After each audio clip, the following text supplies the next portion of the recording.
İndi bir baş divanı havası ifa eləyəcəm. Adət ənənədir, böyük ustadlardan bizə gəlib çatıb. Məclis başlananda baş divanı oxunar. Divani şeir forması söylərlər, haqq söz söylərlər. Odur ki, mən də Aşıq Alıdan, Aşıq Alının Türkiyə səfəri dastanından Aşıq Yığvala dediyi sözləri ifa eləyəcəm. Sağ olasınız.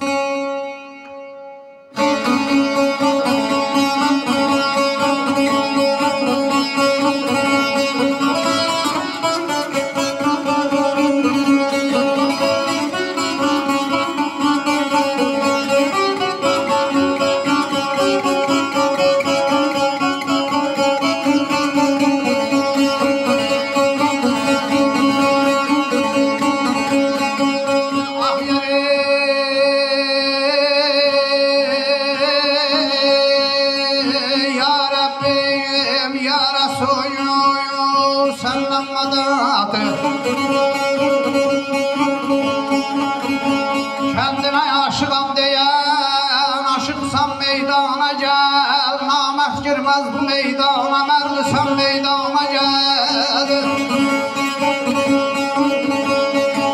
Aşık olan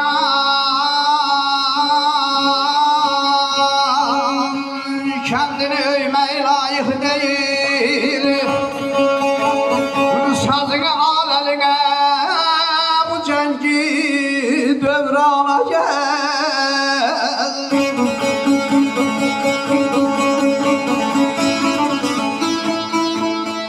Sazını al eline, amanı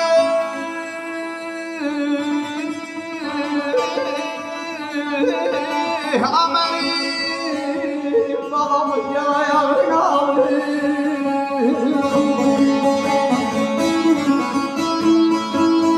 Bu cengi devrana gel, bu cengi devrana gel.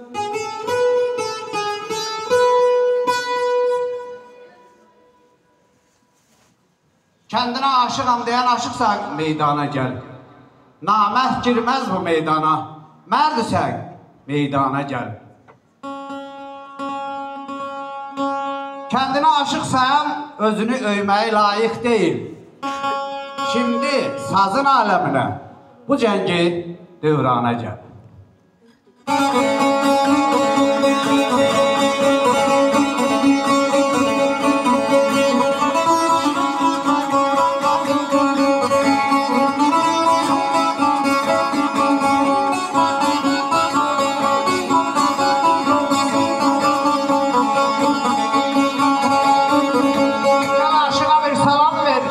Soruşum halin görüm.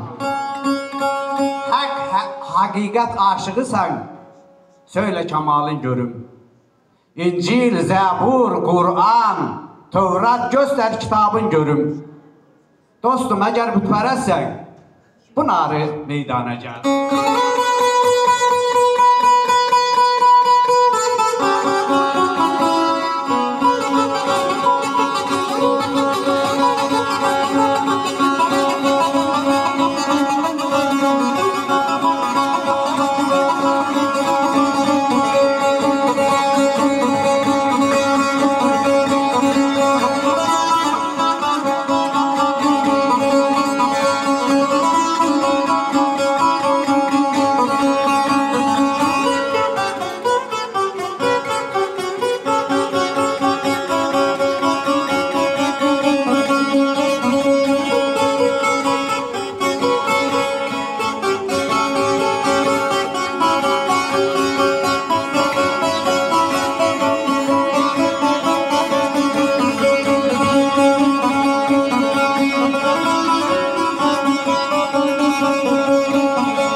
Marifeti şeriyeti innegan hak tariketi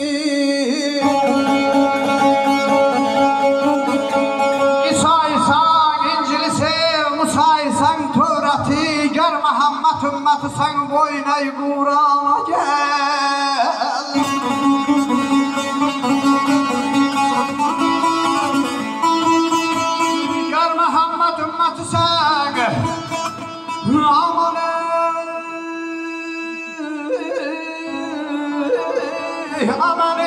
mənim, balam ha mənim, sonam gəl ayağır qalır.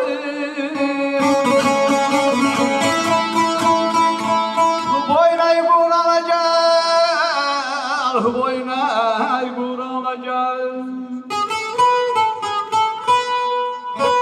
Mən aşıqalıyam, tamam söylərəm mədhi. Mərifəti, şəriyyəti, innəqan haqq təriyyəti. İsa isən İncilisi, Musa isən Tovrati. Gər Məhəmməd ümmətsən. Boynay Qurana gəl. Ustada rəhmət sizlərə Can sağlıq, mənməzlər.